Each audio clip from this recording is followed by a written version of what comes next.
예수님께서 부활하셨습니다. 사망과 어둠의 권세를 깨뜨리시고 3일째 되는 날, 바로 오늘 새벽에 예수님이 부활하셨습니다.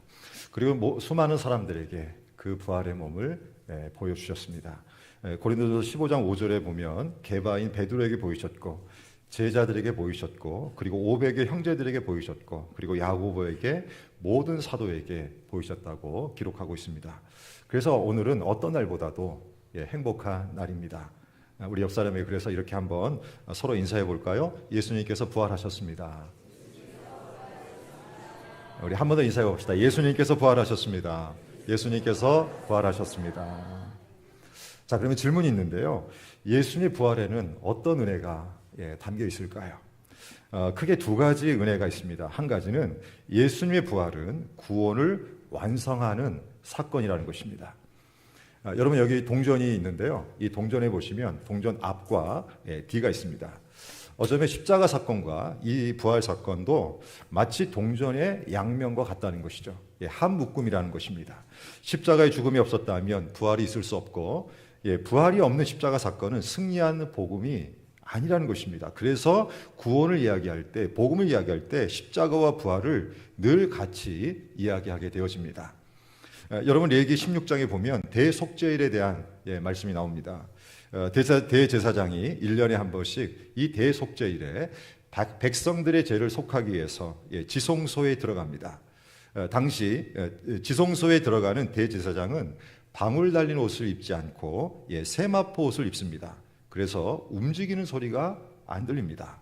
그래서 지성소에 들어간 대제사장이 나오지 않으면 밖에 있는 백성들은 불안해질 수밖에 없는 것입니다. 왜냐하면 혹시나 하나님께서 자신들의 죄를 속죄해 주시지 않을까 해서. 그런데 지성소에 들어갔던 대제사장이 어느 순간 나오면 온 이스라엘이 기뻐합니다. 바로 하나님께서 자신들의 죄를 용서해 주시고 구원의 빛을 비춰주셨기 때문에. 자, 근데 바로 이 일을 우리 예수님이 친히 이루셨다는 것입니다. 예수님이 대제사장이 되셔서 모든 사람의 죄를 위해서 흘리신 그 자기 피를 가지고 지성소에 단번에 들어가셨습니다. 여러분 이것이 십자가 사건입니다. 자, 그런데 예수님은 무덤에만 머물러 있지 아니하시고 살아나셨습니다. 부활하셨습니다. 그래서 사도 바울이 로마서 4장 25절에서 이렇게 찬양한 것입니다. 예수는 우리가 범죄한 것 때문에 내줌이 되고 또한 우리를 의롭다 하시기 위해서 살아나셨느니라. 아멘. 고린도전서 15장 17절에서도 바울은 이렇게 찬양합니다. 그리스도께서 다시 살아나는 일이 없으면 너희 믿음이 헛되고 너희가 여전히 죄 가운데 있을 것이요. 아멘.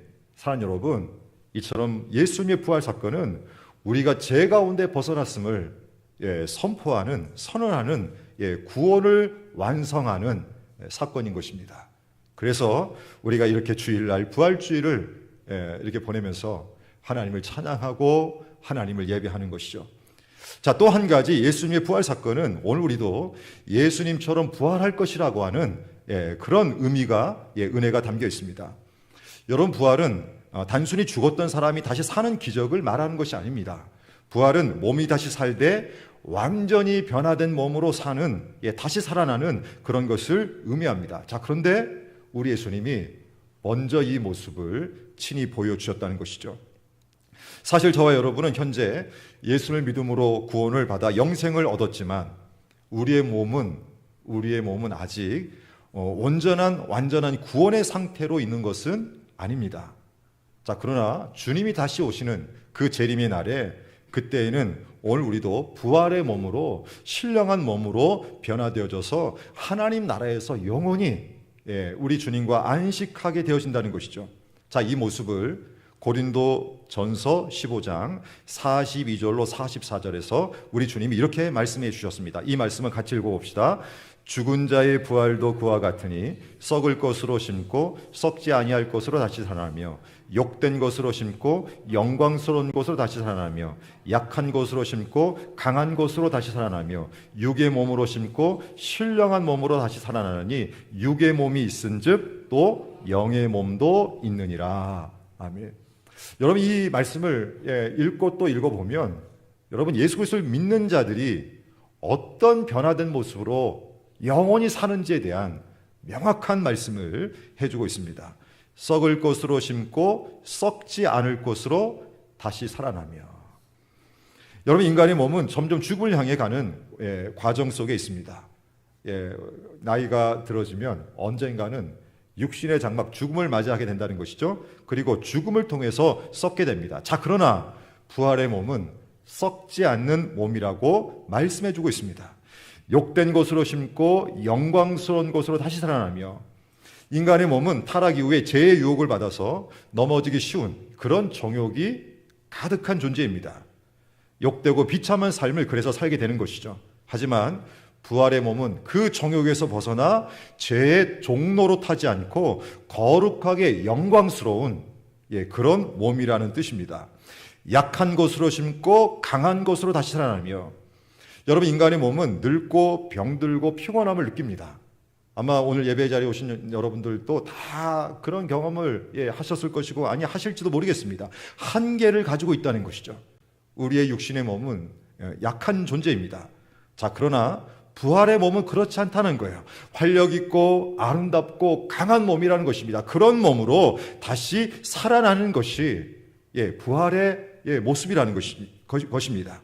육의 몸으로 심고 신령한 몸으로 다시 살아나며, 여러분, 인간의 몸은 인간적이고 지극히 자연적인 것에 무력하게 순응합니다. 그래서 여러분, 우리가 이 땅에 살면서 우리의 이 몸은 환경이 어려워지면, 뭔가 물리적으로 어려워지면 그 환경 속에서 참 힘들어합니다. 그러나 부활의 몸은 성령의 온전한 지배를 받는 몸이기에 그렇지 않다는 거예요. 바로 그 몸으로 변화되어지는 것이 부활이라는 것입니다. 달리 한마디로 정리해보면 부활의 몸은 이 땅의 몸과 연속성도 갖고 있지만 더 본질적으로 불연속적인, 완전히 변화된 새로운 몸이라는 것입니다. 전혀 다른 몸으로의 변화라는 거예요. 바로 이 모습을 우리 예수님이 사망과 어둠의 권세를 깨뜨리시고 부활하셔서 직접 보여주신 것입니다. 그래서 사도 바울이 기쁨으로 고린도전서 15장 20절에서 이렇게 찬양한 것입니다. 그러나 이제 그리스도께서 죽은 자 가운데서 다시 살아나사 잠자는 자들의 첫 열매가 되셨도다. 아멘. 자, 사랑하는 여러분, 그런 점에서 오늘 이 예수 그리스도의 부활 안에 담긴 이 은혜가 얼마나 놀라운지를 기억하시면서 정말 감격적으로 기쁨으로 예수 그리스도의 부활을 정말 증거하면서 그렇게 살아가기를 주님의 이름으로 축복합니다. 자, 근데 오늘 본문을 봐보시면 이렇게 부활하신 예수님께서 제자들을 찾아오는 장면이 오늘 본문에 나오는데요. 근데 제자들에게 오셔서 19절부터 보시면 똑같은 말씀을 무려 3번이나 하고 계십니다. 자, 어떤 말씀을 반복하십니까? 자, 오늘 말씀의 제목인데요. 우리 같이 한번 읽어봅시다. 너희에게 평강이 있을지어다.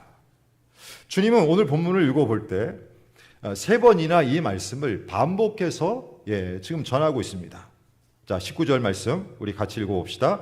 이날 곧 안식 후 첫날 저녁 때에 제자들이 유대인들을 두려워하여 모인 곳에 문들을 닫았더니 예수께서 오사 가운데 서서 이르시되 너희에게 평강이 있을지어다. 아멘. 현재 이 말씀을 볼 때 예수님의 제자들은 예수님의 십자가 죽음 이후에 예루살렘 어느 집에 모여 있었던 것 같습니다. 그런데 당시 유대인들이 두려워서 문을 꽁꽁 닫고 숨어 있는 모습을 보게 되어지죠. 사실 예수님의 제자들의 마음속에는 예수님께서 십자가에 돌아가신 이후에 이런 마음이 많이 있었을 거예요. 야, 이제 예수님 없이 우리는 어떻게 살아가야 하나. 절망감이 그들의 생각과 그들의 마음을, 감정을 억눌렀습니다. 그래서 그 절망 가운데, 그 두려움 가운데 그들이 젖어 있는데 그날 예수님이 부활하신 이후에 제자들이 모여있는 그 집에 친히 찾아오셨다는 거예요. 그리고 이렇게 말씀하십니다. 너희에게 평강이 있을지어다. 자, 사랑하는 여러분, 저는 오늘 이 주의 말씀을 들으면서 오늘 우리에게도 이 주님의 음성이 마음의 삶의 자리에 들리기를 소망합니다. 너희에게 평강이 있을지어다. 너희 가정에 평강이 있을지어다. 너희 교회에 평강이 있을지어다. 여러분, 사실 오늘 우리의 삶을 돌아보면 어떻습니까? 우리 안에는 여러 가지 두려움이 많습니다. 예수 그리스도의 부활의 소식을 들었지만 사망과 어둠의 권세를 깨뜨리시고 우리 주님이 구원을 이루셨다라고 하는 이 복된 소식을 우리가 직접 들었지만 우리의 마음을, 우리의 삶을 멍들게 하고 무겁게 하는 두려움의 요소는 여전히 우리 안에 많이 지금 자리 잡고 있습니다. 어떤 분은 건강의 문제 때문에 두려워하기도 하고, 어떤 분은 직장의 문제 때문에 두려워하기도 하고, 어떤 분은 물질의 문제 때문에 두려워하기도 하고, 어떤 분은 자녀의 문제로 두려워합니다. 그리고 어떤 분은 진로 때문에, 앞으로 내가 어떻게 삶을 살아가야 될지에 대한 그 미래의 불확실 때문에 두려워하는 분도 있습니다. 제가 몇 년 전에 함께 신앙생활을 했던 어떤 집사님 한 분의 삶을 통해서 보게 되었는데요. 이분이 미국에서 박사학위를 받았습니다. 근데 보통 박사학위를 받으면 취업이 잘 될 거라고 생각하면서 졸업을 했지만, 근데 졸업을 한 이후에 취업이 안 되는 것입니다. 너무 힘들어 하는 거예요. 당시 둘째까지 출산을 막 했는데 제대로 된 직장을 못 잡아서 너무 힘들어했고, 어떻게 해야 될지 고민이 많은 그런 상황 속에 그 가정이 놓여 있었습니다. 그때 제가 만나서 대화를 해볼 때 마음속에 미래에 대한 두려움, 불확실함에 대한 이 불안함이 너무나 많더라고요. 어떤 성도님은 남편의 갑작스러운 죽음 때문에 힘들어하셨던 그런 분도 있었습니다. 사업이 어려워져서 늘 스트레스를 받던 이 남편이 어느 날 사고로 하늘의 부르심을 받게 된 거예요. 제가 그 소식을 듣고 밤 12시 넘어서 그 아내 되시는 성도님 집에 달려갔는데, 여러분 정말 그날 밤은 정말 힘든 밤이더라고요. 어떻게 위로해야 될지 어려운 그 밤이더라고요. 여러분, 오늘 우리에게는 이렇듯 우리의 마음을 두렵게 하고 힘들게 하는 인생의 문제가 많습니다. 그래서 때로는 오늘 본문에 나오는 제자들처럼 삶의 문을 닫고, 마음의 문을 닫고, 감정의 문을 닫고 오늘을 사는 그런 경우가 있다는 것이죠. 아마 오늘 예배 자리에 오신 여러분들 중에도 이런 마음을 갖고 오늘 사시는 분이 있을지 모르겠습니다. 자, 그러나 여러분, 오늘 본문 말씀을 주목해 봅시다. 부활하신 예수님께서 어떻게 하시는지, 이 땅에 구원을 이루시고 이 땅에 부활의 아름다운 몸을 보이신 예수님께서 어떻게 하시는지 주목해 봅시다. 두려움에 젖어서 어찌할 바를 모르는 제자들을 우리 주님은 친히 찾아오셨다는 거예요. 삶의 문을 닫고, 인생의 문을 닫고, 마음의 문을 닫고, 감정의 문을 닫고 어찌할 바 모르는 두려움에 젖어 있는 제자들을 향해서 찾아오셔서 친히 이렇게 말씀하고 계시다는 거예요. 너희에게 평강이 있을지어다. 너희에게 평강이 있을지어다. 너희에게 평강이 있을지어다. 사랑하는 여러분, 저는 이 대목에서 너무나 많은 위로를 경험하게 되어집니다. 여러분, 우리가 믿는 예수님은 우리의 두려움을 모르는 분이 아니라는 거예요. 우리의 두려움을 외면하는 분이 아니라는 거예요. 우리가 직면해 있는 두려움의 자리에 친히 찾아오셔서 평강을 선포해 주시는 분이 우리 주님이라는 것입니다. 그래서 어떤 상황 속에 있든지 여러분, 우리가 낙심할 것이 아니고, 먼저 포기하거나 절망할 것이 아니고, 찾아오시는 우리 주님을 바라볼 필요가 있다는 것입니다. 여러분, 다니엘서 6장에 보면 페르시아 다리오 시대에 다니엘이 사자굴에 던져진 이야기가 나옵니다. 그때 다니엘의 나이를 학자들은 90세 정도로 추정해요. 젊은 청년으로 오늘 알고 있지만 젊은 청년이 아니라 나이 든 노년 90세의 나이였죠. 자, 그런데 그때에도 다니엘은 한결같이 하나님을 섬깁니다. 총리의 자리에서 여전히 나라를 세우는 일을 열심히 했는데, 근데 문제는요, 다니엘을 시기하는 사람들이 한 달 동안 왕 외에 다른 신에게 예배하면 사자굴에 던져 넣을 것이라고 하는 그런 결정을 해버린 것입니다. 자, 그래서 금령을 내리게 되는데, 이미 아시는 대로 다니엘은 아무런 미동하지 않아요. 낙담하지 않아요. 오히려 전에 하던 대로 습관을 따라서 예루살렘을 향해 창문을 열어놓고 하루 3번씩 감사기도 합니다. 그리고 다니엘은 사자굴에 던져졌어요. 자, 근데 여러분, 성경은 여기서 다니엘의 인생을 끝내지 않습니다. 사자굴에 던져졌는데 은혜가 무엇이었나요? 그가 살아 나온 거예요. 그리고 이렇게 고백을 하더라고요. 다니엘서 6장 22절, 나의 하나님이 이미 그의 천사를 보내어 사자들의 입을 봉하셨으므로 사자들이 나를 상해하지 못하였사오니. 여러분, 이 모습을 한번 상상해 보십시오. 하나님이 찾아오셔서 다니엘에게 평강을 주시는 모습 아니겠습니까? 여러분, 우리가 믿는 하나님은 이런 분이라는 거예요. 우리가 인생을 살 때 지금도 우리의 마음속에 수많은 두려움이 있고, 어려움도 있고, 우리가 지금 부활주의를 보내고 있지만 예수님께서 부활하셨다는 이 사실을 모르는 것은 아닌데, 여전히 어느 날부터 보면 마음의 문을 닫고 있고 감정의 문을 닫고 있고 그저 숨어 있는 채로 살고 있는 나이지만 우리 주님이 친히 찾아오셔서 평강을 덧입혀 주신다는 것입니다. 저는 오늘 우리 모두가 이 은혜를 우리 주님 믿고 누릴 수 있기를 주님의 이름으로 축복합니다. 여러분, 또 부활하신 예수님이 두 번째로 평강을 선포합니다. 자, 21절 우리 다 함께 같이 읽어봅시다. 예수께서 또 이르시되 너희에게 평강이 있을지어다. 아버지께서 나를 보내신 것 같이 나도 너희를 보내노라. 아멘.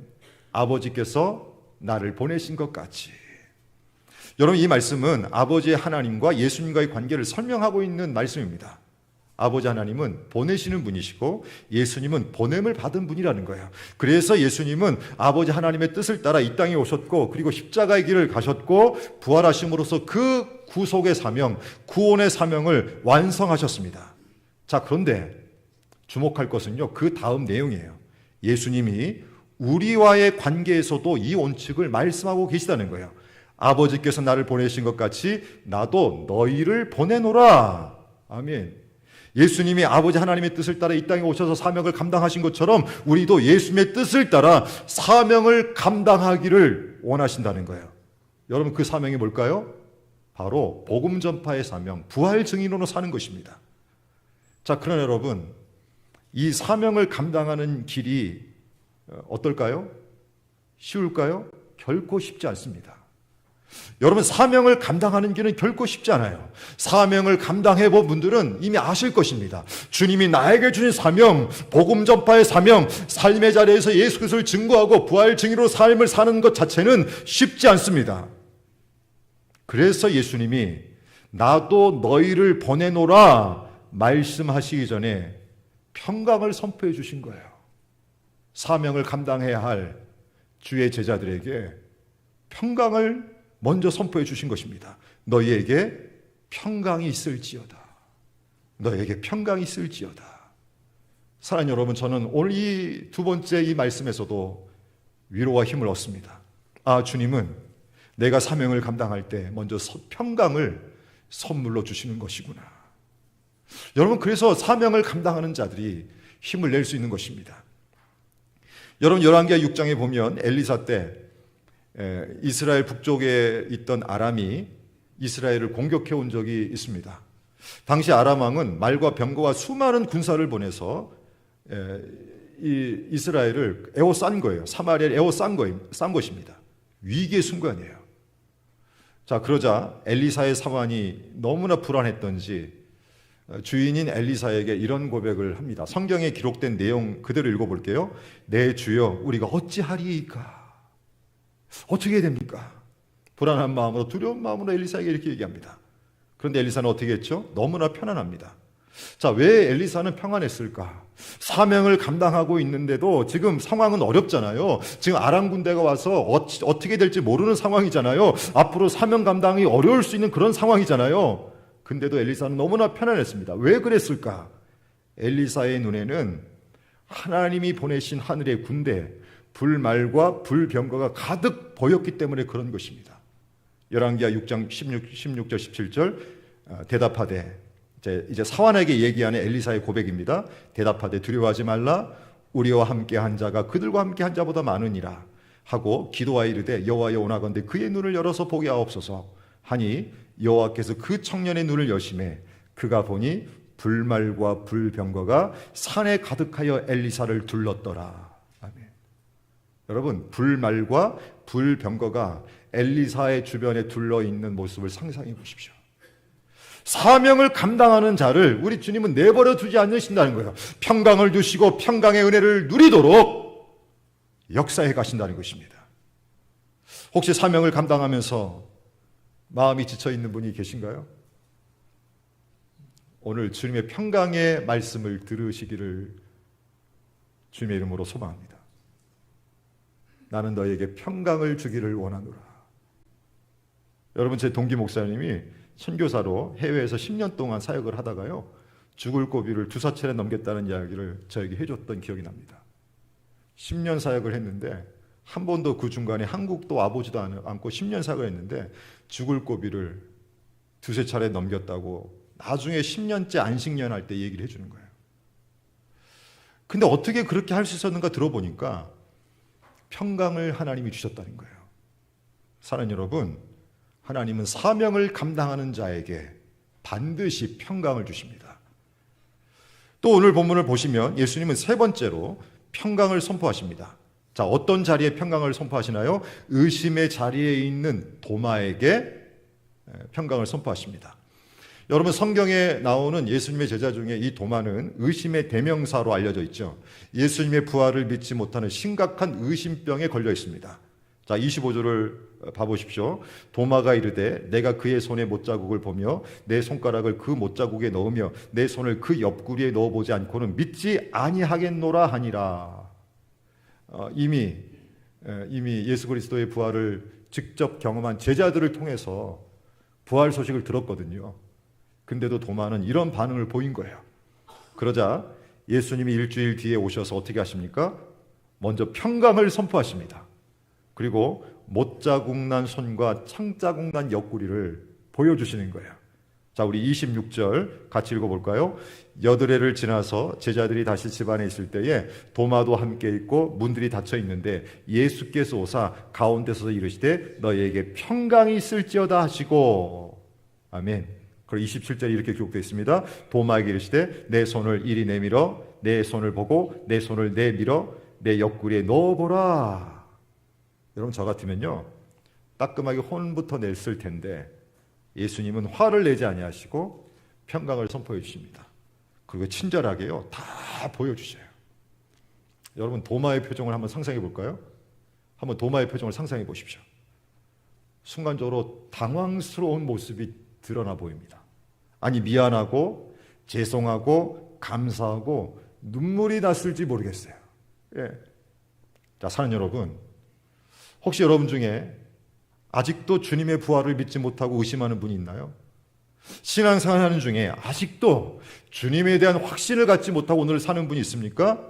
삶을 사는 중에 여전히 역사하고 계신데도 그 주님에 대한 분명한 믿음을 갖고 계시지 못한 분이 있나요?